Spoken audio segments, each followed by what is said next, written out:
Could you imagine going online and finding a zany guy who just wants to tell you about the tech news? No? Well, buddy, I'm about to blow your mind.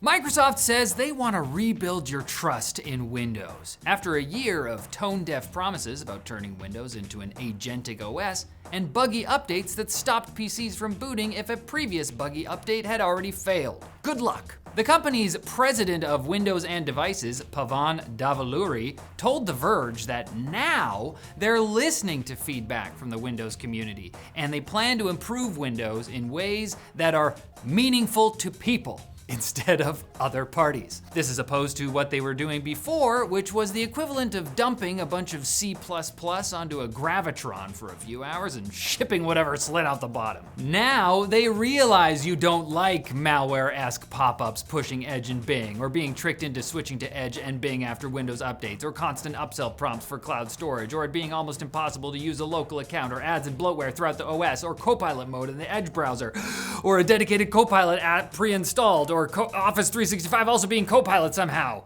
Or Paint and Notepad having Copilot buttons. They've changed now. Babe, we've changed. See, they did ayahuasca at Burning Man with a shaman named Phil, and they realized they were taking you for granted. According to Davuluri, in 2026, their focus will be on fundamentals, like fixing dark mode in Windows 11, addressing File Explorer performance issues, and improving overall reliability. Maybe that'll keep you from fleeing the Windows ecosystem for Linux, where the user experience is getting better and better. For example, a new consortium called the Open Gaming Collective just launched, bringing together major Linux gaming projects like Bazite, Chimera OS, and Nobara to build a shared gaming optimized kernel and improve multiple features, overall making Linux gaming smoother. Windows still has 96% of Steam users, but with Valve's Proton making most games playable and this new coordinated push from the OGC, never mind the whole, anti-cheat multiplayer issue on Linux, they'll solve that. The Linux revolution might be upon us, probably, maybe. I mean, Windows 11 just hit 1 billion users, but most of them seem to hate it there. Come on, girl, drop his ass. You're too good for Windows. Girl. Spotify, Universal, Sony, and Warner are collectively suing Anna's archive for the normal and reasonable sum of $13 trillion. Well-adjusted people came up with that, alleging that the piracy site is behind the brazen theft of millions of files containing nearly all of the world's commercial sound recordings, which sounds like it includes the Wilhelm scream, but we can't be sure. I don't know what. They're gonna sue us now. The complaint claims Anna's archive scraped 256 million lines of metadata and roughly 86 million audio files from Spotify, meaning that somehow these guys got their hands on 300 terabytes of data before they got caught.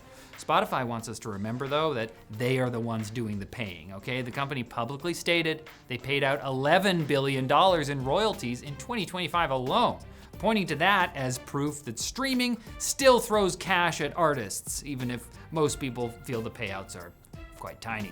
But then you start wondering how many of those royalty dollars actually went to real musicians versus AI-generated tracks pretending to be the next Celine Dion.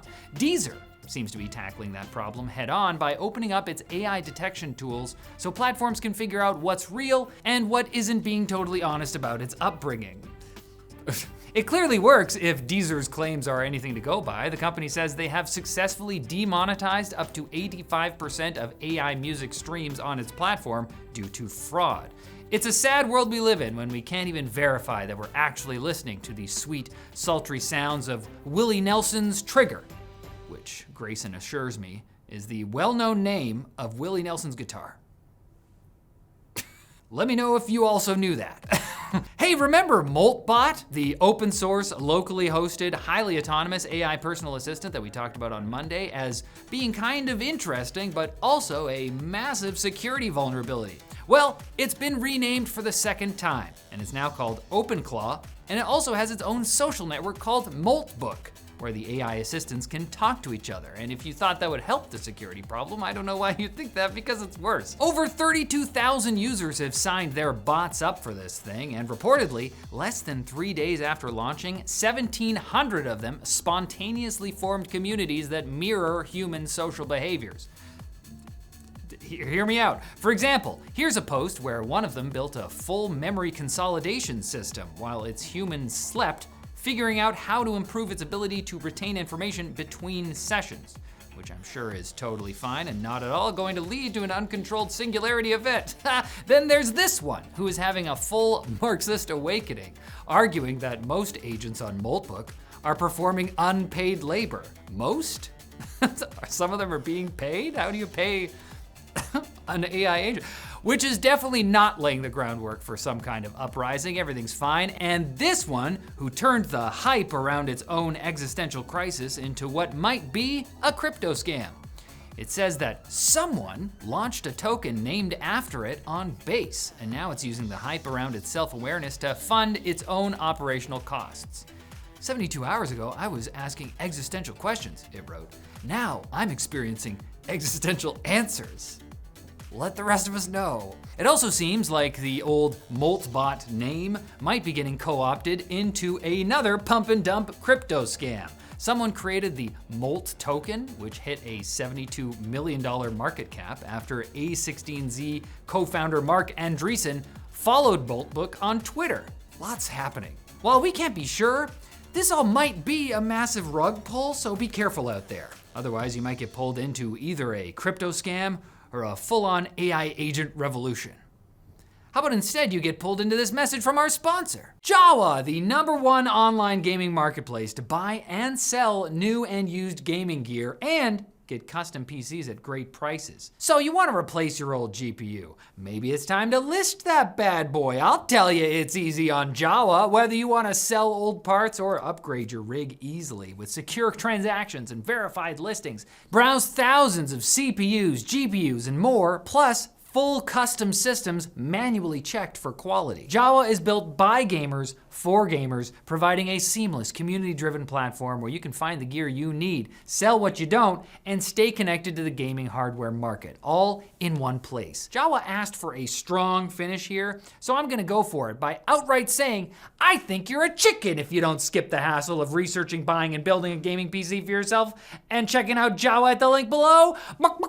That's you, maybe. Could not be though. Click the link below. Oh man, what if there were even like more tech news stories, but they were like a bit shorter than the other ones? Like some kind of quick bits. Oh, that would be insane. What? I'm so zany. If you are an enjoyer of affordable PC gaming, maybe don't look at Nvidia GPU prices right now. The RTX 50 series has rocketed hundreds, if not thousands of dollars above launch pricing, with RTX 5080 cards going as much as $500 over MSRP and some 5090 models flirting with $5,000. Shortages and AI-driven demand for memory are squeezing supply, and board partners are really feeling the pain. At this point, we may need 3D printers advanced enough to print our own semiconductors at home. I know I'll need lithography equipment, etc., and all sorts of, but I just want to, hey, can you just let me try at least? Tesla is discontinuing the Model S and Model X. It needs that manufacturing bandwidth to make bodies for Optimus, the company's incredibly unsettling humanoid robot. This shouldn't be that unsettling because it's mostly teleoperated still, but the goal is to get these haunting ghouls walking off the production line and into a home where your loved ones live by the end of the year. But Elon also promised we'd have 5,000 of these guys made in 2025, so his track record on predictions sucks for many other reasons other than that one as well. Why the rush though? Because Elon's $1 trillion pay package requires him to build literally 1 million of these nightmare machines so they can live in our homes and stand over our beds while we sleep, staring at us and trying to decide whether we're a bunch of tomatoes they need to make marinara sauce or human people that shouldn't be sliced up. It's gotta be one of those. America's interim cyber defense chief uploaded sensitive government information to ChatGPT last summer. But before you make fun of him, one, he asked first.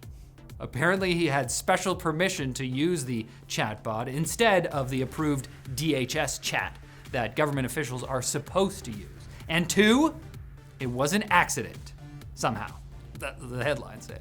The concern here is that OpenAI can use vanilla ChatGPT chats to train models, leading to sensitive info potentially being leaked, like what happened to this AI-enabled children's toy. 2 security researchers found that Bondu AI Toys chat logs were being stored in a barely restricted web portal that only required a Gmail account to sign into. That was it.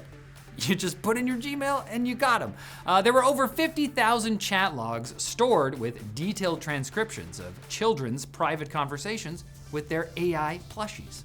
Thankfully, the company did fix the error right away, but we were this close to the world finding out the absolutely unhinged things kids no doubt whisper to their stuffed animals. Some of it's cute. You don't want to hear the other stuff. They're unconstrained by moral codes. Google just showed off the 3rd iteration of its Genie world model tech, and yeah, it looks better than ever. And you can actually play these AI-generated worlds now too if you pay for Google's AI Ultra subscription. Now, you could kind of describe this as like a video game generator, but it's kind of useless for that unless the game you want to play is the game of finding the hallucinated inconsistencies in the world, and apparently crashing the stock of game companies due to investors thinking we won't need game developers anymore, but that's okay. Google actually did something useful this week too. The new base plan for Google Fiber is now moving up to 3 gigabit speeds at the same price from 2012 as they transition their data centers to Nokia's new PON tech. Maybe we can get them to give us World Gen in a Nokia 6500 slide phone. That's the future I want to live in. And doctors at Northwestern University kept a 33-year-old man alive for 48 hours with 0 lungs, thanks to a custom artificial lung system they invented on the spot. What? The machine was built by surgeon and researcher Ankit Bharat and his team after infections literally turned the patient's lungs into soup. Literally is doing some work there, but the device solved a deadly heart pressure problem long enough to clear sepsis and perform a double lung transplant. Somehow, it worked, and the patient is now healthy and walking around. This is just genuinely good news and a great example of some incredible technology made under pressure, and definitely not a good reason to go remove your lungs so you can have enhanced cyborg lungs that let you hold your breath for longer. Don't do that. Do come back on Monday for more tech news, probably delivered by someone even more zany than me, if you can even imagine that. See, I'm so weird. I gotta get out of here.